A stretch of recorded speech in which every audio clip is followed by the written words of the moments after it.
Chopper 6 captured these stunning images of a man climbing down a high-rise building in West Philadelphia last night. That building was on fire at the time. The man apparently thought this was the only way to help save his mother, who was inside. He said climbing the only way he could get to her.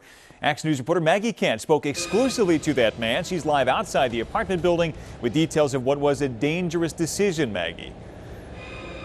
Yeah, but Jermaine says this was the only decision that he had. He could only go up these 15 floors because the door was blocked. He had to climb, and that's what he was going to do if it meant reaching his mom. The only part the news caught was me coming down. I actually climbed up because they saying she was trapped. Last night, smoke filled the 19-story high-rise at 4445 Holden Street as people rushed out of the building. Jermaine got a call from his sister. Their mom, who is immobile, couldn't make it out of her apartment on the 15th floor. Jermaine rushed over and first attempted the front door, blocked by police. They said they was like, the elevator's not working. I'm like, no problem, I'll take the steps. I just want to go make sure my mother is sick, she bedridden. So I needed to get up there. Earlier that day, the 35-year-old fell and cracked his hip on a set of stairs. When he saw that his mom was in need, adrenaline took over. He resorted to climbing the fenced-in balconies with wire cutters in hand. Every ledge, it was like, but when I grabbed the gate, at the top of the gate, it was a ledge. And then it was, I can step on the ledge and then reach up to the other gate and then keep climbing my way up. Finally, Jermaine reached his mom on the 15th floor balcony, who assured him the fire was contained and she was okay. Was she yelling at you because you climbed outside? She was more shocked. She really not, she don't be surprised at things I do to her. She know I go over and beyond for her. So back down he went, expecting a quick arrest once on the ground. But an understanding officer let him go. So he actually did cut me a break because he understood the circumstances, and he knew, you know, when you're adrenaline pumping your mom up there, you thinking she dying, you do anything you can. As for those expert climbing skills, we used to jump roofs. I'm glad I had to practice. And good news, his mom made it out safely. Everyone made it out safely here after this apartment fire. 7 people were treated for smoke inhalation. I asked Jermaine, did you ever want to be a firefighter? He said he did put in his resume once, but he never heard anything back. I think that climb more impressive than any paper resume. Live in West Philadelphia, Maggie Kent, Channel 6 Action News. So what does this clip have to do with the title of this video? In this video, I'm going to talk about infantilization, and later on, the viewer can decide if this clip has any relevance. Infantilization is the act of prolonging an infantile state in a person by treating them as an infant. It is to treat someone as if that person were a child, with the result that they start behaving like one. It is deliberately treating someone as being much younger than their actual age. Infantilization is really the treatment of a human being as if they're less capable, competent, and self-sufficient than they really are. This renders the child or person incompetent and unable to live life on life's terms as an adult. The act of infantilizing others has been associated with narcissists, and this is something that almost all narcissistic parents do to their children. Narcissistic parents do this because they see their child as an extension of themselves, which means you have to think like them. You have to look the way they want you to look. Never question them or challenge them. Agree and go along with everything that they say. And most importantly, you can't leave them because you are them. And if you leave, they'll feel lonely and they'll feel a loss of power and supply. And this is even if they treated you like they hated you.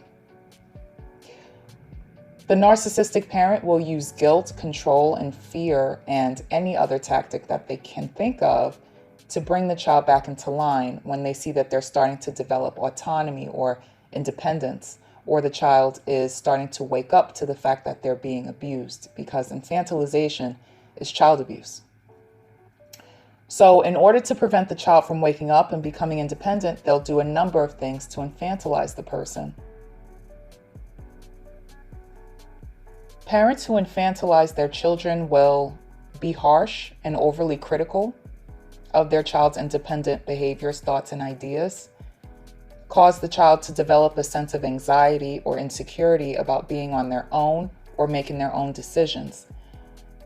This can lead to overdependence on the parent and an inability to function in the world on their own. They'll keep their children looking young to convey that they're unable to take care of themselves or to care for themselves in style, appearance, or activities. They will routinely, involuntarily share the same bed as a child that's too old for that. They will routinely speak in a baby-style, sing-song type voice to a teenager or a child that's too old for that. They will routinely assume completely unnecessary responsibility for an older child's well-being, including dressing, bathing, and feeding. They will routinely and inappropriately cut in and speak for a child when someone else speaks directly to the child. They will sabotage their children's relationships with other children or with their peers, which results in the kids spending more time at home so mom is not alone. They will deliberately sabotage their children's education and development by regularly changing schools and not providing their children with the stability and consistency that they need to excel academically. They will feed the child a poor diet. They will not potty train the child and have them wearing diapers when they're too old for them. They will breastfeed the child that is too old for that. They will prevent the child from learning how to do independent activities like driving, getting their driver's license, getting their work permits. And in extreme cases, infantilization can manifest as Munchausen by proxy, which I explained in another video that I did, and that will be in the description. So aside from these points, how does it play out otherwise? What do we see in our community? Not teaching the child how to do things and then yelling at them for not knowing how to do those things. I see that happening a lot. This can happen at work too. Supervisors, usually a narcissist or a sociopathic one, won't teach you the job. They won't train you properly, and they'll constantly have you in situations where you're confused and you're ignorant, and then you become self-doubting and insecure and eventually incompetent. You can't do your job. And then they'll use that as a reason to abuse you or fire you. So it happens in the workplace. It also happens to the elderly. People talk to them like they're babies who don't know anything. People do things for them as if they can't do it themselves. And that's really bad, because the elderly need that exercise, whether it's mentally or physically. They need to exercise those things so that they can stay sharp and autonomous and survive longer. This is about their survival. The government has infantilized Black Americans. Any country that has been taken over has been infantilized by the settlers. So there are other examples of infantilization, but this video is going to be about infantilizing children. Now, for boys specifically, the future leaders of our community, here are a few examples. She, the mother, won't allow the growing boy to be with other males or male figures when she sees that he's in a stage of development when he really needs it. Ideally, he should always have it, but there are critical times when a young man needs a male figure to teach him things. The mother may have brothers, but she won't have her son hang out with his uncles. She won't allow him to hang out with his cousins, his male cousins. This type of woman would look at him during these critical stages of manhood development and sees him not acquiring necessary skills, or she may see his developing masculinity weaken, and she derives pleasure out of that. Then eventually the boy starts to become effeminate because all he knows is her mannerisms. She's the only one around. She has isolated him. And children learn through modeling adults' behavior, and he has no male figures to model. If the boy has sisters, she will usually teach the girls to emasculate the boy. She won't encourage the boy to do anything that will help him be self-sufficient as an adult. So a lot of these men end up not knowing how to be a man. So this is a man we're talking about. Someone who's supposed to be leading the community and who has to combat other men on a daily basis and who is expected to keep the community safe. So instead, this person is stuck in an infantile state where he doesn't know how to get a job, possibly groom himself properly, be a good boyfriend or husband.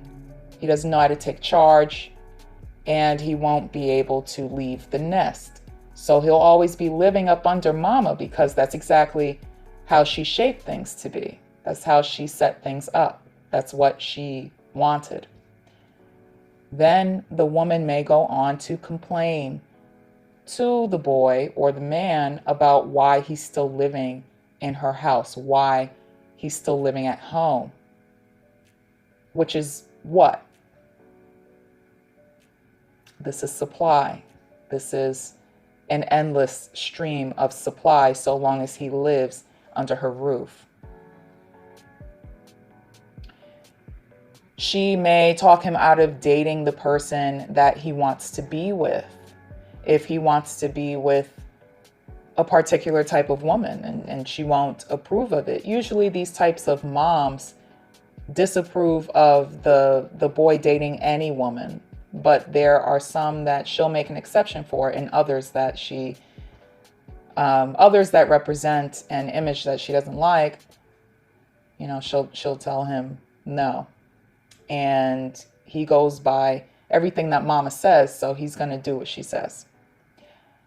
She'll use the sick role against the boy or man. So in this situation, mama could always be sick, but not really sick. Sick, quote unquote, like Munchausen syndrome. And the boy needs to take care of her. He has to come save her. He needs to take care of her. And a part of this also is she'll talk about how much of a martyr she is, how she sacrificed so much of herself to take care of the child, to feed and house the child, when we all know that those are givens if you decide to have children. Even though for some women, it was hard. Times were hard when she got pregnant. There may have been things that she didn't anticipate happening, but she was pregnant. She didn't get an abortion, and she made things work how she could. There are some sincere, good mothers out there in those situations, but they are a minority. The mom may do something nice that a regular mother would do, but it would be something uncharacteristic of her, and she'll throw it in the child's face that she was being extra nice, and she wants praise for that. She feels she deserves praise for that, for her martyrdom. On the other end, Black women have been vocal about the adultification of Black girls. So their experience is the opposite of what a lot of the men go through. As a light-skinned Black woman, although still a Black woman, I'll tell you that light-skinned people are infantilized within the Black community. Similarly, it would be like for a white person who lives in a Black society. This is why we call white men white boys and the white women white girls. Overall, you're not taken seriously, and it's a way to demean you. Do I care so much about that? No, because they're good, but it can be a real issue for light-skinned Black people. So narcissistic parents and narcissistic people attempt to ruin your life and then blame you for never amounting to anything if they're successful. These types of parents are the ultimate gaslighters. As an adult, the person usually feels ashamed that they aren't living the life that they're expected to, or that they thought that they would grow up to live. Some adults never realize that they were infantilized. They just think that they're deeply flawed and inadequate. So there's a deep shame and guilt that the person carries throughout their adulthood. A child who is subject to infantilization may be inclined to try to let it go and not challenge a person who's treating them in an age-inappropriate way in order to keep the peace. So they don't want to stir up any drama, and they also may be very afraid of the parent still. They were kept in a childlike state throughout their entire life, so they're always going to view the parent as like the scary elder. So they may be too scared to stand up to them. Some may develop habits of enabling or learned helplessness, can't do anything for themselves. Others may act out in anger, become prone to avoidance, or commit acts of sabotage. Infantilization can also be very paralyzing, leading to depression or anxiety. Some infantilized people become withdrawn also, and they don't engage in age-appropriate activities, and they don't engage with their peers very much. They're just very used to being at home with mama.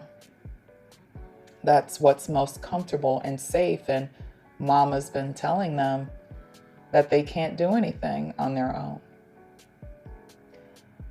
Ultimately, most people don't become aware that they've been infantilized, and they have a codependent, overly devoted, and protective relationship with their mothers.